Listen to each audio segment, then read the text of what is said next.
예수님께서 절기를 따라 이제 예루살렘에 올라가셨습니다. 그리고 성전 근처에 있는 베데스다라 하는 연못가를 지나가십니다.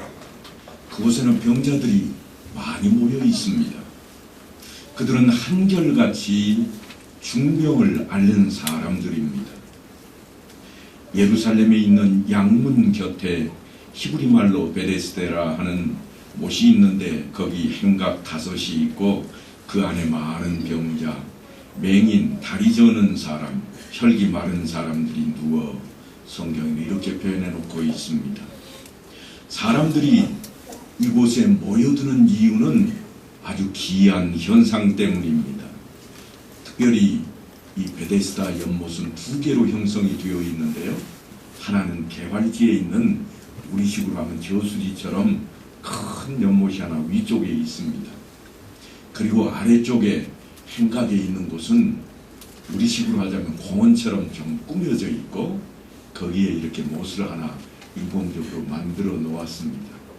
그래서 위에서 물이 내려올 수 있는 통로가 있는데 거기를 열면 물이 아래로 쏜살같이 내려오고 닫으면 물길이 끊어집니다.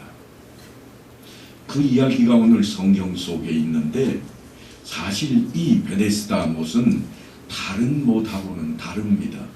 무엇이 다른가 하면 이곳에는 금지하는 금지사항이 없습니다.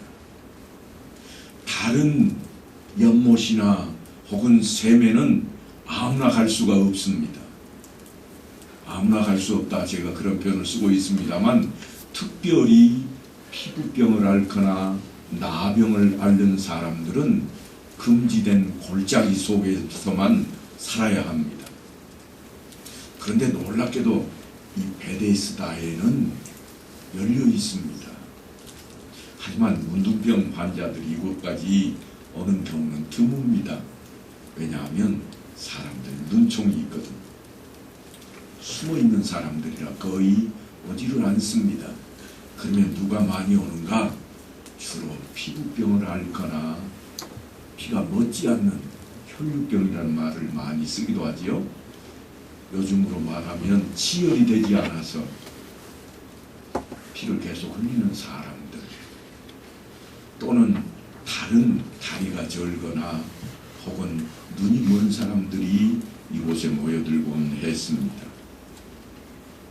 이곳에 모여드는 이유는 아주 간단합니다. 마음대로 씻을 수 있는 물이 있고 행각을 5씩이나 지어 놓았습니다. 행각이 있다 이 말은요, 사람들이 쉴 수 있는 자리 있는데 쉴 수 있는 자리가 있는 그러한 연못은 연못에 사람이 들어갈 수가 있습니다. 하지만 쉴 수 없는 곳은 들어가지 못하게 되어 있습니다. 특별히 히브리인들 또한 유대인들이 머무는 곳에는 이처럼 행각이 있는 이러한 연못 말고도 물이 흘러내리는 곳에 지금도 여러분들이 혹시 성지순례를 가시게 되면 세례터라 하는 터가 있습니다. 그곳은 종교 예식을 행하는 그러한 터입니다. 아무나 갈 수가 없습니다. 조금 아래로 내려가면 빨래터도 있습니다. 여기도 아무나 가지는 않습니다. 왜냐하면 빨래터에는 남성들이 금지되어 있기 때문입니다. 이처럼 물가라고 해서 아무나 갈 수 있지를 않는데 이곳에는 누구라도 갈 수 있고 아무도 막지를 않습니다. 그래서 붙여진 이름이 뭔가 하면 베데스다라 그럽니다. 베데스다를 오늘 성경에 뭐라고 그랬는가 하면 히브리 말로 베데스다라 그래 놓았습니다. 히브리 말로 베데스다는 2 단어가 합쳐진 겁니다. 첫 번째 단어가 뭔가 하면 집이라고 하는 뜻을 가지고 있는 단어 혹시 기억나세요? 전에도 한번 했는데요. 집, 떡집 할 때 한번 했습니다. 떡집, 베들레헴 할 때 베이트 이게 집이라는 단어입니다. 그리고 뒤에 뭔가 단어가 하나가 더 있겠죠? 여러분이 잘 들었음직한 단어 헤세드라고 하는 단어가 있습니다. 헤세드는 은혜라 하는 단어입니다. 이 두 단어가 합쳐져 가지고 베데스다가 되었습니다. 그런데 이 연못에는 전해져 내려오는 소문도 있습니다. 병든 사람들이 그곳에 모여 기다리고 있는데 그것은 성경에도 기록이 되어 있습니다. 뭐라고 기록이 되어 있는가 하면 물의 움직임을 기다리니 이는 천사가 가끔 못에 내려와 물을 움직이게 하는데 움직인 후에 먼저 들어가는 자는 어떤 병에 걸렸든지 낫게 되미러라. 천사가 물을 움직이게 한대요. 그런데 구조상 사실은 천사가 그 물을 움직이지 않습니다. 왜냐하면 수문 관리하는 사람이 그 뚜껑만 열면 물이 내려오게 되어 있고, 도랑을 타고 갑자기 많은 물이 내려오면 어떻게 돼요? 물이 넓은 곳으로 가면 소용돌이 치게 되어 있습니다. 지금 그 모습이 오늘 성경에 그렇게 되어 있습니다. 물이 못으로 내려와 가지고 움직인다. 그곳에 누구든지 빨리 들어가는 사람은 나았더라. 물에서 병이 낫는 사람 옛날에는 많이 있었습니다. 이게 처음 일은 아니고요. 구약 성경에도 나아만이라고 하는 군대 장관이 갑자기 문둥병에 걸렸는데 어디에서 낫게 되죠? 요단강에 들어가서 7번 씻었더니 나았더라. 물론 하나님의 기적을 체험하는 역사입니다만 이처럼 그 지역에 있는 사람들에게는 기적뿐만 아니라 물과 연관된 치료가 흔하게 있어 왔던 때입니다. 물만 치료하는 데 사용되는 게 아니라 기름도 사실은 치료제로 사용되던 그러한 때입니다. 그러니까 깨끗한 물로 씻고 또한 기름을 바르면 피부병 많이 낫는다고 그럽니다. 요즘도 선교사들이 아프리카 지역을 많이 나갑니다만 가장 문제되는 것이 무엇인가 물으면 한결같이 하는 말이 물이라고 대답을 합니다. 깨끗한 물을 마시지 못하는 것 때문에 병에 많이 걸려있고, 씻지 않는 것 때문에 몸에 질병이 많이 있다고 그런 표현들을 쓰고 있습니다. 그러니까 오늘 성경에 나온 이 말씀들은 물론 기적적인 이야기도 있겠으나 오늘 이처럼 천사가 가끔 내려와서 물을 요동치고 거기 먼저 들어가서 씻는 사람은 낫는다 하는 것은 사실은 소문입니다. 소문은 소문입니다. 하지만 여러분, 어떻게 해서든지 병이 낫고자 하는 사람들에게는 사실은 뿌리칠 수 없는 유혹입니다. 그러니까 예수를 믿는 사람도 그 소문을 들으면 가만히 있지를 못하는 거예요. 그래서 그 자리에 나가게 되는 거죠. 그런데요, 오늘 성경을 보면 그곳에 38년 된 병자가 함께 있었다고 표현을 해놓고 있습니다. 38년 된 병자가 그곳에 있습니다. 오늘날 우리는 그런 환자들을 만나기가 쉽지가 않습니다. 38년 동안이나 앓으면서 어떻게 치료받는 의원에 가지 않고 이런 연못가에 나와 있을 수가 있을까요? 그는 아마도 성경에 정확하게 기록은 안 되어 있지만 날마다 이 베데스다 연못가에 와서 병 낫기를 바라고 있었을 것입니다. 끈질긴 모습입니다. 그 사람은 틀림없이 38년이나 지난 병을 앓고 있으니까 만성질환자입니다. 그는 고질병을 가지고 있습니다. 사실은 병을 앓는다 그렇게 표현하는 것보다는 병을 안고 산다 하는 표현이 더 옳을 것입니다. 누가 봐도 가망이 없습니다. 그런데 이 사람은 언제나 그 자리에 나와 있습니다. 이런 환자들은 당시의 유대인 환경으로 들여다보면 사실 제약을 많이 받는 사람들입니다. 가고 싶은데도 아무데나 갈 수가 없습니다. 그렇게 중병을 앓고 있는 사람들은 성전에도 발걸음도 못합니다. 성전 가까이에도 가지 못합니다. 병든 채로 제사장 앞에는 갈 수가 없습니다. 언제 가는가 하면 병이 나으면 나았다는 증명을 받기 위해서 제사장한테 가는 것이 병자들입니다. 혹시 옛날 성경을 읽다가 그런 대목 읽어보지 않으셨습니까? 예수님께서 문둥병 환자를 낫게 해주시고 제사장에게 가서 병 나았음을 알리라. 왜냐하면 그걸 알려야 일반인들과 교제하고 눈을 마주칠 수 있기 때문입니다. 그러니까 이처럼 병든 사람들은 사실 사회에서 버림을 받은 사람들입니다. 가족들도 기대하지 않습니다. 친구도 이웃도 율법적인 사회가 이 사람들을 다 버렸습니다. 희망이 없는 사람들인데 유일하게 모일 수 있는 곳이 어딘가 하면 다름 아닌 이 베데스다 연못가입니다. 행각은 그야말로 은혜의 집입니다. 아무라도 올 수가 있고 어떤 병자도 그곳에는 올 수가 있기 때문입니다. 한 번만이 아니라 언제든 아무 때나 그곳에 올 수 있는 그야말로 은혜의 집입니다.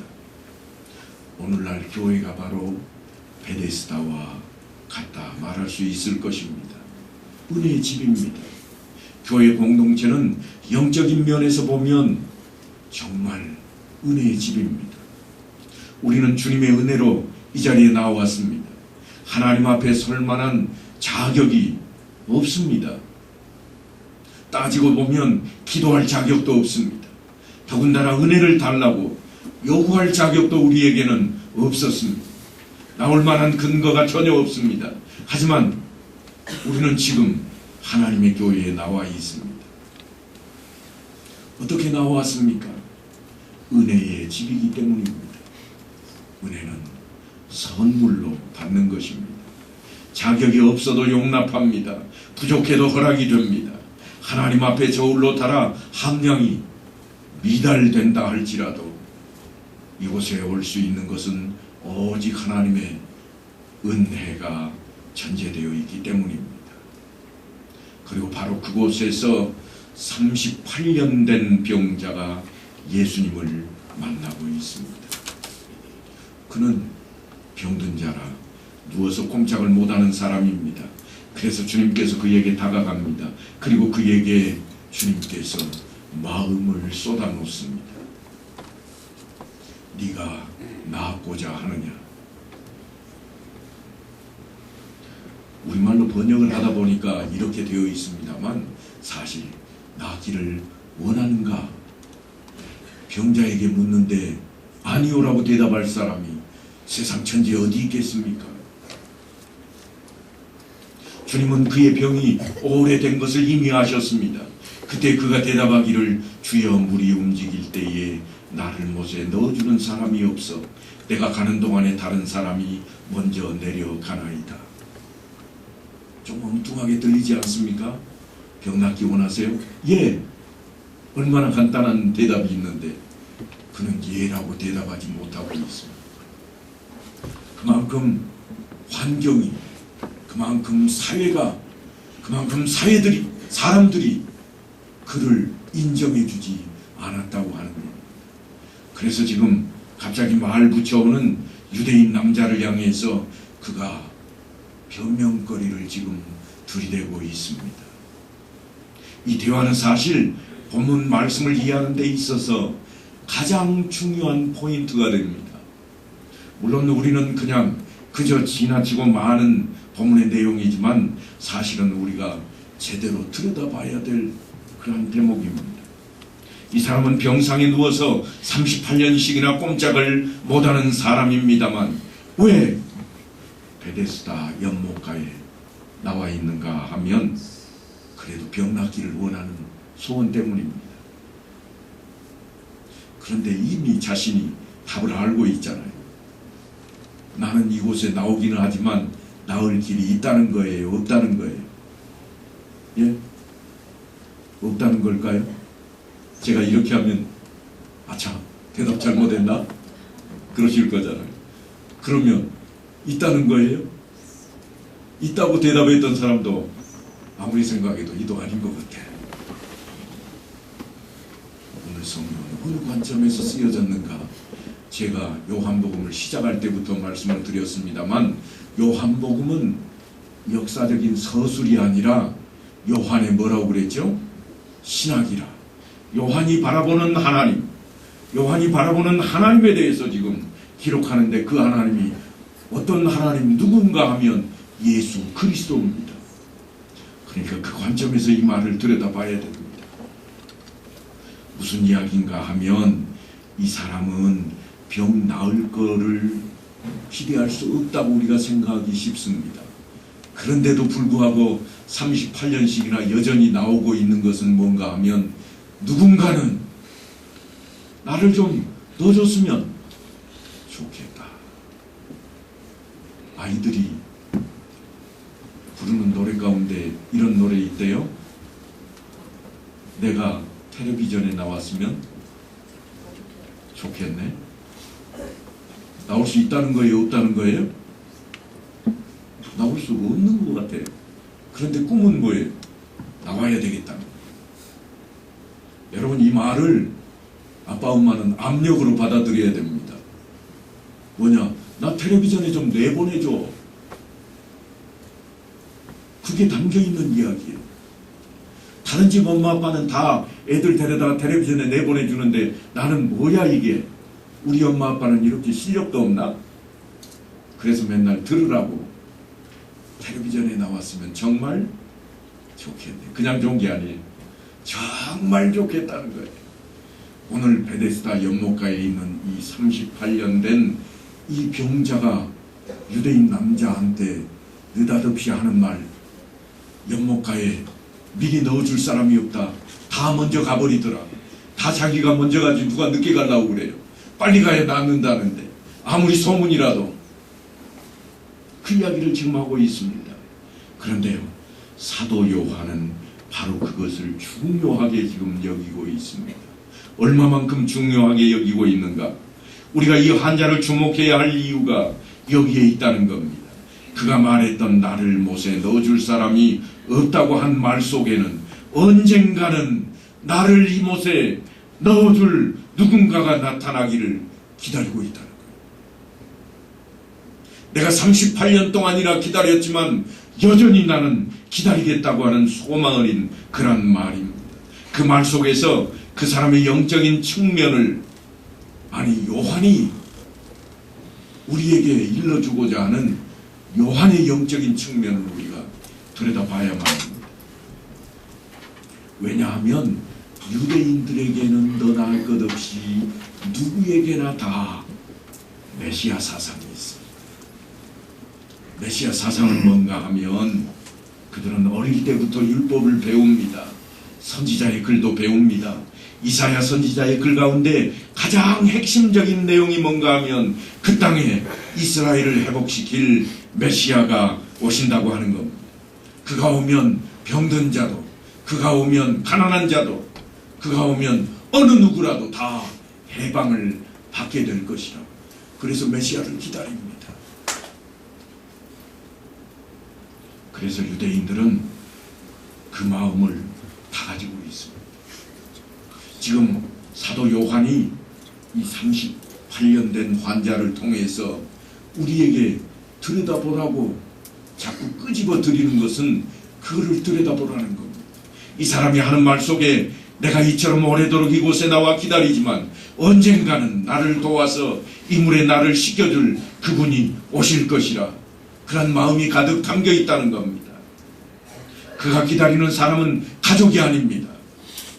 그가 기다리는 사람은 친구도 아닙니다.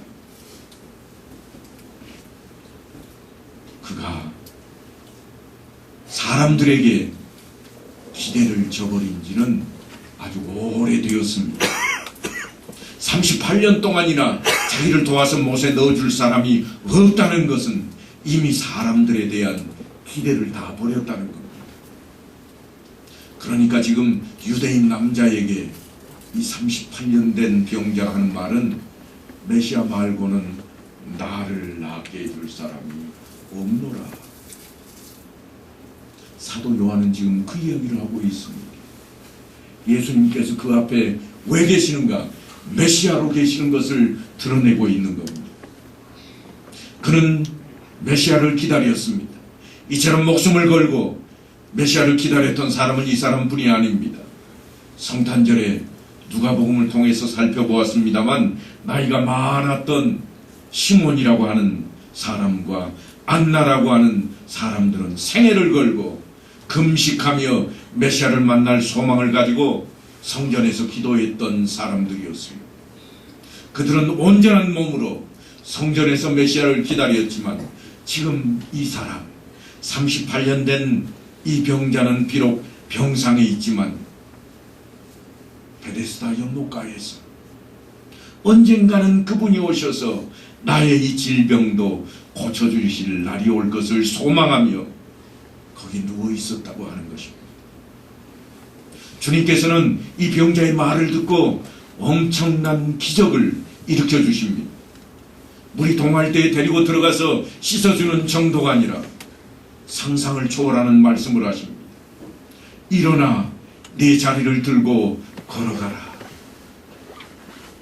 그는 드디어 메시아를 만났습니다. 주님께서 일으켜 세우십니다. 기적을 체험하게 되었습니다. 그는 병이 나았습니다. 이사야 선지자의 글에는 여호와께서 기다리시나니 이는 너희에게 은혜를 베풀려 하시며 일어나시리니 이는 너희를 긍휼히 여기려 하심이라. 대저 여호와의 정의에 여호와는 정의의 하나님이시라. 그를 기다리는 자마다 복이 있도다 그랬습니다. 하나님께서는 하나님을 찾을 우리를 기다리고 계십니다. 은혜를 베푸시려고 기다리신다고 하는 것입니다. 그래서 너희는 여호와를 만날 만한 때에 찾으라. 가까이 계실 때에 그를 부르라. 이 말씀은 우리 인생에 있어서 너무나도 중요합니다. 그때가 중요합니다. 하나님의 섭리하심과 성도의 기다림이 서로 일치해야 하기 때문입니다.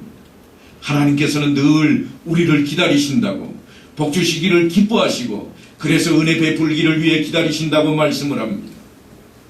그러므로 우리도 그때를 기다려야만 합니다. 은혜 받을 만한 때에 하나님을 찾아야 합니다. 하나님께서는 우리에게 기다림의 의미를 선진들의 생애를 통해서 보여주셨습니다. 아브라함에게도 요셉에게도 모세에게도 그리고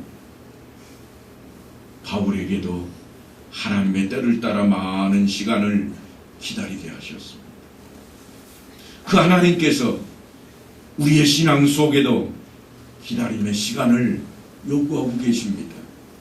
우리 생각이 아니라 하나님의 생각을 우리가 알아야만 할 것입니다. 말씀 속에 등장하는 이 환자는 38년이라고 하는 긴 시간 동안 놓지 않고 메시아를 기다려왔습니다. 그것은 마치 우리의 생애 속에 하나님을 기다리는 우리의 시간과도 같습니다. 만약 그가 이전에 포기해버렸더라면 그 시간에 주님을 만날 수가 없었을 것입니다. 변함없이 병 낫기를 기대하는 그 소망으로 메시아가 오셔서 나를 고쳐주실 그 믿음 하나를 붙잡고 베데스다를 찾아왔던 것입니다. 그리고 물이 동할 때마다 자기를 넣어줄 사람들이 없음을 지켜보면서도 포기하지 않고 그는 메시아를 기다리고 있었습니다.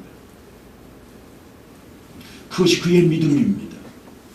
나는 참을 만큼 참았다. 우리가 쓰는 말 가운데 그런 표현이 있습니다. 하지만 그것은요, 사실은 내 생각입니다. 하나님의 생각은 우리와 다릅니다. 내 생각이 너희의 생각과 다르며 또한 하나님께서는 보이는 겉모습이 아니라 우리 마음과 생각을 보시겠다고 이어서 말씀을 하십니다. 내가 보는 것은 사람과 같지 아니하니 사람은 외모를 보거니와 나 여호와는 중심을 보느니라. 이것이 성경이 우리에게 요구하는 기다림의 의미입니다. 그로 하여금 38년을 참아내게 하셨던 그 인내가 사도 요한을 통해서 우리에게 전해지는데 유일한 가능성의 과정으로 낳고자 하는 소망을 갖게 했던 것을 그려놓게 만들었습니다. 누군가가 자기를 낳게 해줄 것이라고 하는 소망입니다. 사람들은 그럴 수 없다고 하는 것을 이미 그런 체험을 해버렸습니다. 38년 동안이나 긴 지병을 앓고 있는 사람에게 가족들도 등을 돌렸을 겁니다. 친구들은 다 없어졌습니다. 가까이 할 수 있는 사람은 없습니다. 환자들은 그래도 우리 옛말에 과부속은 누가 한다고요? 누가 알아요? 과부속은? 가부가 한다고요? 지나봐야 돼요. 멋진 남자 나타나면 과부속도 가부가 모릅니다. 지가 먼저 가려고 그러지. 이게 사람이에요. 사람은 아무도 다른 사람을 끝까지 배려할 수는 없습니다. 주님의 마음을 품지 않으면 그렇게 할 수 없습니다. 우리가 아무리 신앙이 좋은 척하고 위장된 모습으로 내어놓는다고 할지라도 내 안에 그리스도의 마음이 없으면 나를 위한 것으로 신앙을 위장해버립니다. 신앙생활은 우리 삶 속에서 그 과정을 늘 살리는 것입니다. 그 과정이 뭔가? 그것이 대단히 중요합니다. 예수의 마음으로 우리의 모든 과정이 이루어질 때 그것을 신앙이라 말할 수 있습니다. 이같이 너희 빛이 사람 앞에 비치게 하여 그들로 너희의 착한 행실을 보고 하늘에 계신 너희 아버지께 영광을 돌리게 하라. 착한 행실을 드러나는 삶을 보이라고 하는 것입니다. 그것이 신앙이라고 말씀하고 있습니다. 신앙의 본질은 다른 데 있지 않습니다. 내가 예수를 안다, 내가 예수를 믿는다, 거기까지 가다가 머물면 그건 신앙이라 말할 수 없습니다. 왜냐하면 신앙은 생활로 이어져야 되기 때문입니다. 그래서 우리는 신앙생활이라 말합니다. 우리의 살아가는 과정이 그만큼 중요합니다. 무시해서는 안 됩니다. 대충 사는 것만큼 삶을 무시하는 것도 없을 것입니다. 그러므로 모든 일에 있어서 말씀 앞에 늘 순종해야만 합니다. 나중에 예수님께서 성전에 계실 때 38년 동안이나 앓다가 나았던 이 사람이 예수님을 만나게 됩니다. 전에는 성전에 얼씬도 할 수 없었던 사람입니다. 그런데 성전에서 예수님을 만났습니다. 그 사람을 만나서 예수님께서 하시는 말씀입니다. 이 사람아, 병이 나았으니 이제는 좀 똑바로 살아라. 다시는 죄를 짓지 말라. 그런 내용입니다. 보라, 네가 나았으니 더 심한 것이 생기지 않게 죄를 범하지 말라. 이것이 주님의 요구입니다. 내가 예수를 믿는다, 내가 주님의 제자가 되었다 할 때에 우리에게 다가올 수 있는 주님의 말씀은 다른 게 아닙니다. 더 심한 것이 생기지 않게 죄를 범하지 말라. 그에게 이제는 합당한 삶을 요구하고 있습니다. 그냥 내 믿음대로 될지어다, 거기서 멈추지 않습니다. 이제는 이렇게 살아야 되겠다. 병이 나은 것으로 끝이 아니었습니다. 그 후의 삶이 너무나도 중요합니다. 그러니까 예수님께서 그의 병을 고쳐주신 목적은 건강에 있지를 않습니다. 건강의 회복에 있지를 않습니다. 예수님은 건강 때문에 기적을 행하신 게 아닙니다. 예수님께서는 그의 병이 낫는 것보다 그 후에 그의 삶에 대해서 훨씬 많은 관심을 가지고 계십니다. 예수님께서 기적을 보이시는 것은 그저 잘 먹고 잘 살게 하기 위한 목적이 아닙니다. 돈을 잘 벌 수 있는 방법을 가르치시는 것이 아닙니다. 그렇다고 이름을 날리려고 한 것도 더더욱 아닙니다. 우리에게도 마찬가지입니다. 병이 낫기를 원하십니까? 삶이 회복되기를 원하십니까? 그렇다면 주님을 만나셔야 됩니다. 그리고 주님의 말씀에 귀를 기울여야 됩니다. 보라, 네가 나았으니 더 심한 것이 생기지 않게 죄를 범하지 말라. 이 말씀은 사실은 초보자에게 하시는 말씀입니다. 예수를 처음 만난 사람, 이제 예수를 바라보기 시작한 사람에게 들려주는 말씀입니다.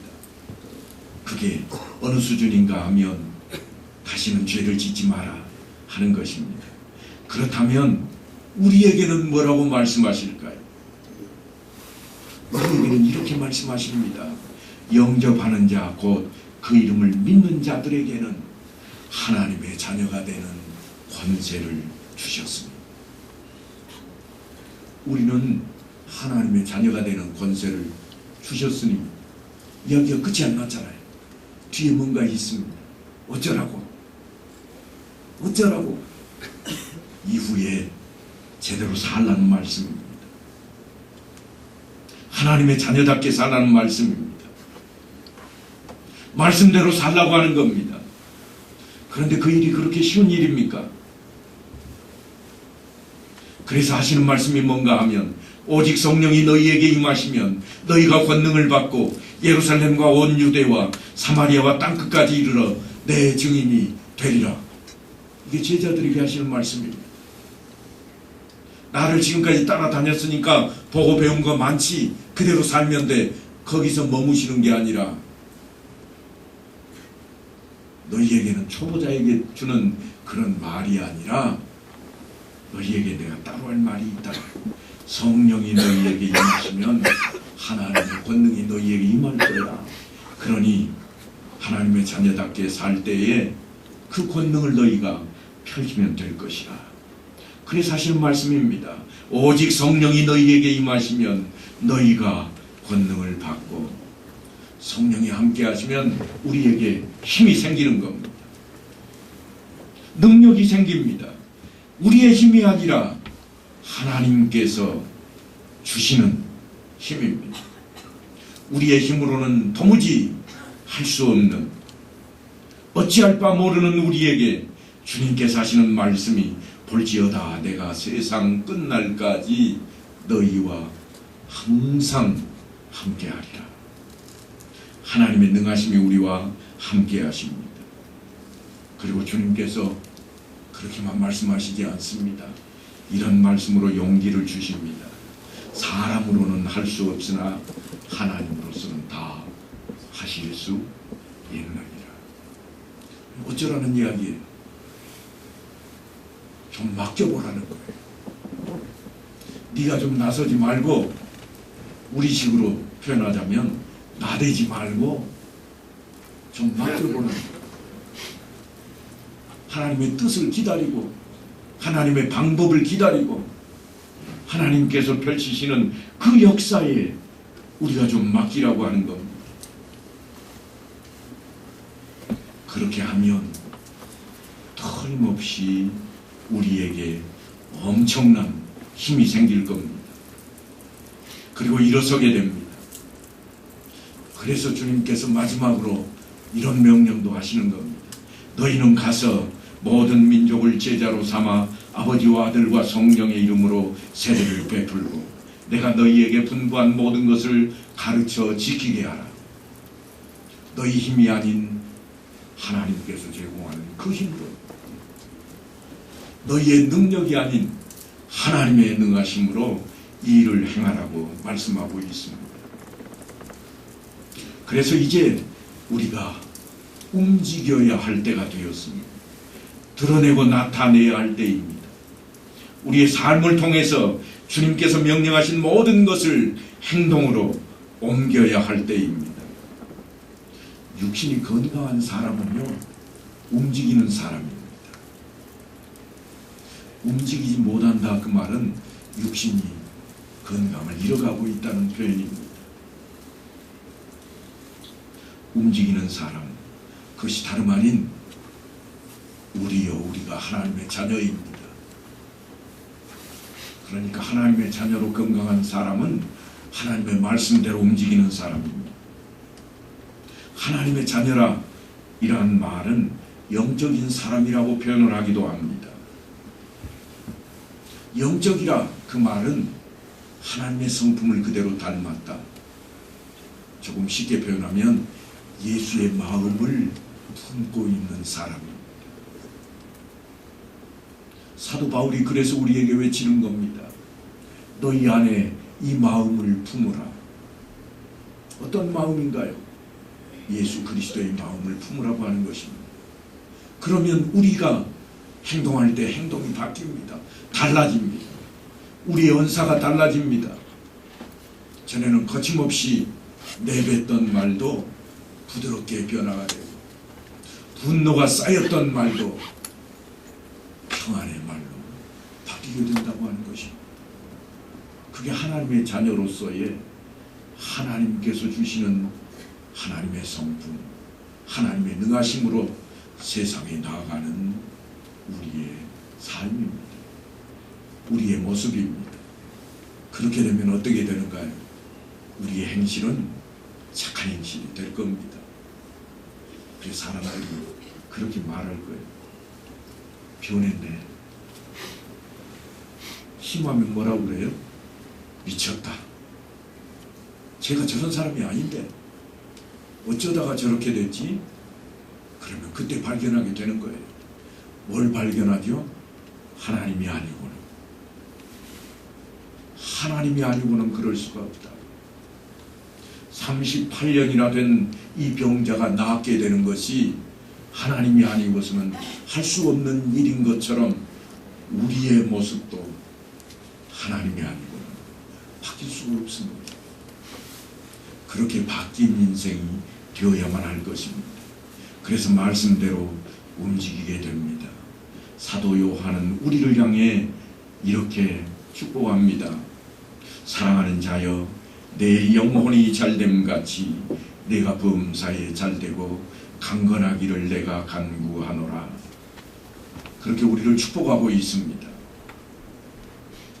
사랑하는 성도 여러분, 우리들의 합당한 삶은 무엇입니까? 우리 교회에 캐치프레이즈가 있는데 혹시 아시나요? 우리 교회의 캐치프레이즈 뭘까요? 예? 뭐 속으로만 하지 마시고 좀 겉으로 드러내봐요. 한번 따라서 한번 하십시다. 캐치프레이즈니까. 말씀대로 사셨나요? 말씀대로 사셨나요? 말씀대로 살겠습니다. 말씀대로 살겠습니다. 이게 우리 교회의 사실은 캐치프레이즈입니다. 표 말고 캐치프레이즈. 우리의 삶 속에 어떻게 살아갈 것인가 늘 우리가 드러내는 것이 있는데 그것은 다름 아닌 말씀대로 사는 우리의 모습입니다. 이제 그냥 외치는 소리가 아니라 우리의 삶 가운데 그것이 묻어나서 그래서 신앙 생활이 되는 여러분의 가정과 일터가 되시기를 간절히 축원합니다.